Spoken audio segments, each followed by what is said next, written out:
اعوذ باللہ من الشیطان الرجیم بسم اللہ الرحمن الرحیم ولا اور نہ تطرد الذین نہ تو دور کر ان لوگوں کو یدعونا جو پکارتے ہیں ربہم اپنے رب کو بالغداۃ والعشی صبح و شام یریدونا وہ چاہتے ہیں وجہ اسی کی رضا. تو یہ مطلب آپ کو بتا رہی تھی کہ یہ کیا تھا کہ آپ صلی اللہ علیہ وسلم کے پاس بیٹھنے والے جو لوگ تھے وہ غریب غربا تھے. آپ کے اوپر آپ کی بات کو ماننے والے اتباع کرنے والے غریب غربا لوگ تھے. اب یہ جو تھے جب ان کو دعوت دی گئی قریشی مکہ کو، یہ بہت بڑے بڑے سردار تھے اور عمرہ تھے، مال و دولت والے تھے، تو یہ کہنے لگے کہ نبی صلی اللہ علیہ وسلم سے کہنے لگے کہ بھائی آپ کے پاس جو بیٹھنے والے لوگ ہیں وہ تو ہمارے رذیل ہیں، ہماری نظروں میں وہ کم تر ہیں. یعنی وہ ایسے لوگ ہیں جو ہمارے پاس کام کرتے ہیں، ہمارے نوکر ہیں، ہمارے غلام ہیں، ہم اپنے نوکروں کے برابر کیسے بیٹھ دیں. انہوں نے اس طرح کی بات کی تو نبی صلی اللہ علیہ وآلہ وسلم کے دل میں خیال آیا، کیونکہ انہوں نے کہا تھا کہ ہم ان کے ساتھ بیٹھ کے آپ کی بات نہ سن سکتے ہیں، نہ ہی آپ سے کوئی بات کر سکتے ہیں. کوئی ایسا ٹائم مقرر کر لے کہ جس میں یہ لوگ نہ ہوں، ہم ان کے برابر نہیں بیٹھ سکتے. تو آپ کے دل میں خیال آیا کہ چلو میں کچھ ایسا ٹائم مقرر کر لیتا ہوں کہ جس میں یہ ہوگا یہ لوگ نہ ہوں. حالانکہ آپ صلی اللہ علیہ وسلم تو ایسے نہیں تھے. آپ صلی اللہ علیہ وسلم کا مطلب یہ تھا، مقصد یہ تھا، اور آپ یہ چاہتے تھے کہ شاید ان کی میں علیحدہ سے بات سن لوں تو شاید یہ ایمان لے آئے. لیکن اللہ تعالیٰ کو یہ بات جو تھی بڑی ناگوار گزری.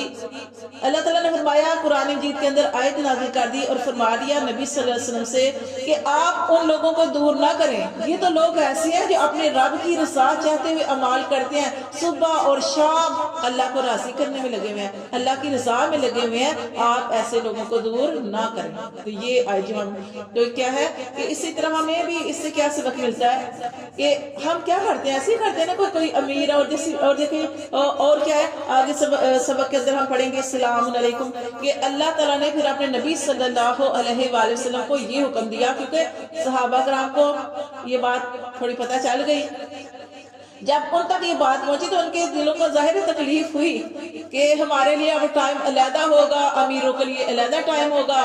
ان کو ظاہر تھوڑی دل پہ چوٹ لگی، اور وہ تھے بھی آپ صلی اللہ علیہ وسلم سے بہت زیادہ محبت کرنے والے. تو پھر اللہ تعالیٰ نے آج جو سبق پڑھیں گے اس کے اندر ہی اللہ تعالیٰ نے فرمایا کہ اے نبی صلی اللہ علیہ وسلم کہ کیا ہوتا ہے نا کہ جب کوئی عام شخص جو ہوتا ہے نا، عام شخص اس کو مطلب کہ ویسے یہ ہے نا سلام جو ہے وہ کس کو کیا جائے گا، جیسے چھوٹے ہیں جو بڑوں کو سلام کرتے ہیں، عام جو ہے بڑوں اس طرح خاص کو سلام کرتے ہیں. لیکن اللہ تعالیٰ نے اپنے نبی کو یہ حکم کیا کہ اب آپ نے ان کو سلام کرنا ہے، کیونکہ جو ان کی دل آزاری ہوئی ہے نا، جو ان کی دل آزاری ہوئی ہے، اب جب آپ کو یہ نظر آئے تو آپ نے ان کو سلام کرنا.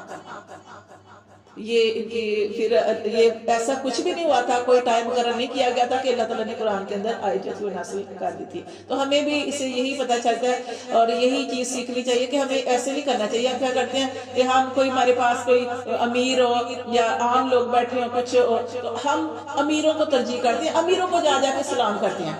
یہ کرتے ہیں نا ایسے کچھ پاس کوئی پتہ نہیں کتنا ٹوٹے دل والا بیٹھا ہے، کتنا وہ پرہیزگار بیٹھا، کتنا متقی عورت بیٹھی ہے، آپ اس کو چھوڑ کے تو اس کے پیچھے لگے ہیں. اور آپ دیکھیں کہ قرآن پڑھ لیں، قرآن کے اندر ضروری نہیں سارے نہیں میں کہہ رہی، لیکن قرآن کے اندر اللہ تعالیٰ نے جو زیادہ تر لوگوں کا ذکر کیا نا، اللہ فرماتے ہیں کہ زیادہ تر لوگ اس مال کی وجہ سے بھٹک جاتے ہیں، اپنی خواہشات میں لگے جاتے ہیں اور ان کو پتہ بھی نہیں چلتا. کیسے پتہ نہیں چلتا؟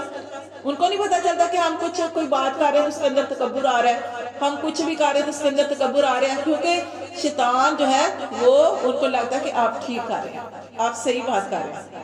تو یہ آپ دیکھیں نا کہ وہ موسیٰ علیہ السلام کا بھی میں نے آپ کو واقعہ بتایا تھا کہ ایسے ہی کسی نے سوال کر دیا موسیٰ علیہ السلام سے کہ اس وقت دنیا میں سب سے بڑا عالم کون ہے؟ انہوں نے کہا میں ہوں. اللہ کو میں ناپسند ہے، کبھی بھی یہ نہ کہیں کہ میں ایسی تو ہاں اگر آپ کے اندر کوئی ایسی چیز پائی جاتی ہے، آپ متقی ہیں، ڈرنے والی ہیں، اللہ تعالیٰ کی طرف رجوع کرنے والی ہیں، اللہ کو پکارنے والے ہیں، نمازیں پڑھتے ہیں، اچھے معاملات کرتے ہیں، تو یہ کہ اللہ کی توفیق ہے. یہ اللہ کو ضرور شامل کرے. جب آپ کہیں نا میں ایسے کرتے ہیں، یہ جو ہوتا ہے نا پھر وہ تکبر میں بات آ جاتی ہے. یہ کون توفیق دے رہا ہے؟ اللہ توفیق دے رہا ہے. تو بس یہ جو جب بھی آپ نے کوئی بات کرنی ہے عاجزی سے بات کرنی ہے کہ اللہ کا شکر ہے، اللہ کا شکر ہے، وہ تو میرے ساتھ ایسے کر رہے ہیں، پر اللہ کا شکر ہے میں ایسے نہیں کر رہی، اللہ مجھے توفیق دے رہا ہے، یہ اللہ کی توفیق ہے. آپ یہ دیکھیں کتنے لوگ ہیں، تو آپ لوگ یہ کتنی چھوٹی چھوٹی سی کلاس ہے، مطلب کیسے لوگ اس ٹائم آرام کھا رہے ہوتے ہیں اپنے بچوں کو بھیج کر. تو یہ اللہ کے خاص لوگ ہوتے ہیں، خاص چنے ہوئے لوگ ہوتے ہیں کہ جن کو اللہ تعالیٰ نکالتا ہے. اللہ تعالیٰ کسی کو 70 مرتبہ سوچے پیار کی نگاہ سے دیکھتے ہیں، پھر اپنے گھر سے نکالتے ہیں. تو آپ لوگ چنے ہوئے لوگ ہیں، اور اللہ تعالیٰ پتہ نہیں کتنی مشکلوں سے ہمیں جو ہے بچا دیتے ہیں، اور کتنی پریشانیاں اس قرآن کی برکت سے ٹل جاتی ہیں. ہاں جی، حوصلہ آ جاتا ہے. اور یہ قرآن پڑھتے ہیں تو توکل جو ہے وہ اللہ کی ذات میں جو ہے مضبوط ہوتا ہے. اور اللہ تعالیٰ قرآن مجید میں بار بار ہمیں حوصلے دیتے ہیں کہ دیکھو میں یہ کر سکتا ہوں، میرے ہاتھ میں ساری بلائیاں ہیں، میں ہر چیز کرنے پہ قادر ہوں. اللہ کی رضا کے لیے نکلے، اللہ تعالیٰ آسانیاں پیدا کر دے. تو اللہ تعالیٰ نے یہاں پہ نبی صلی اللہ علیہ وسلم کو روک دیا تھا. اسی طرح ایک اور واقعہ تھا جیسے میں آپ کو بتا رہی تھی کل بھی، کہ آباسا وتولا، ایک صحابی تھے عبداللہ بن ابی مکتوم، صحابی، نبینا صحابی.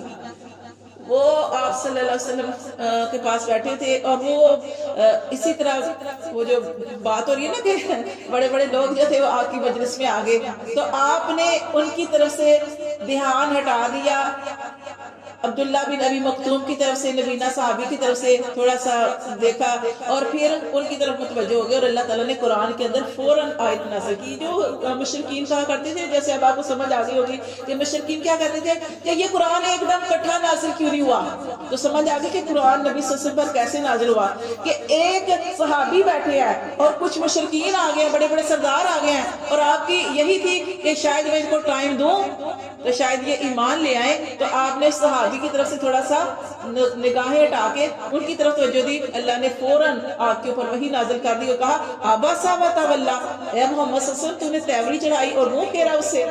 وہ تو تیرے پاس آیا تھا، وہ تو تجھ سے پیار کرتا تھا، وہ صحابی وہ تجھ سے پیار کرتا تھا، اور تو نے اس کے ساتھ یہ معاملہ کیا. اللہ نے فوراً اپنے نبی صلی اللہ علیہ وسلم کو سمجھایا. اور نبی کو سمجھانا مطلب وہ اپنی امت کو سمجھانا ہے. جیسے آپ صلی اللہ علیہ وسلم نے ارشاد فرمایا، اے لوگوں میں دن میں 70 مرتبہ یا 100 مرتبہ استغفار کرتا ہوں، تو تم بھی کرو. تو یہ اصل میں ہماری تعلیم کے لیے، یہ سب کچھ جو کچھ بھی ہوا وہ سارا کچھ ہمارے لیے. نبی صلی اللہ علیہ وسلم کہا تو نبی صلی اللہ علیہ وسلم کو کہا گیا، لیکن اصل میں یہ ہمارے لیے کہ ہمارے پاس بھی کوئی ایسے لوگ بیٹھے تو ہم ایسے ہی کرتے ہیں. کسی امیر عورت کے پاس چھوٹوں کو کچھ جانتے نہیں ہیں. دیکھیں سب برابر ہے. اللہ کی نگاہ میں پتہ نہیں کون اللہ کی نگاہ میں زیادہ مقرر ہے. یہ جو زیادہ جن کے پاس مال ہے، زیادہ جن کے پاس یہ ساری چیزیں ہیں، وہ دیکھیں وہ اپنی من چاہی خواہشیں پوری کرتی ہیں. ان کو کیا کھانے کو دل کیا یہ منگوا کے کھا لیا، کتنی سہولتیں ہیں. پہننے کو دل کیا فوراً جا کے، آج کل کیا ہے ریڈی میڈ جا کے لے آئے، بڑے بڑے مال میں جا کے لے آئے. دیکھیں اپنی آپ کے پاس زیادہ بھی ہے. اللہ نے اس امت کو درمیانی امت بنایا. اللہ تعالیٰ نے فرمایا کہ اس امت کو میں نے درمیانی امت بنایا، اور یہ بھی حکم دیا کہ اپنے ہاتھوں کو نہ کھلا رکھو نہ بند کر دو، درمیانے رہو. اگر اللہ نے آپ کو زیادہ بھی دیا پھر بھی میانہ روی اختیار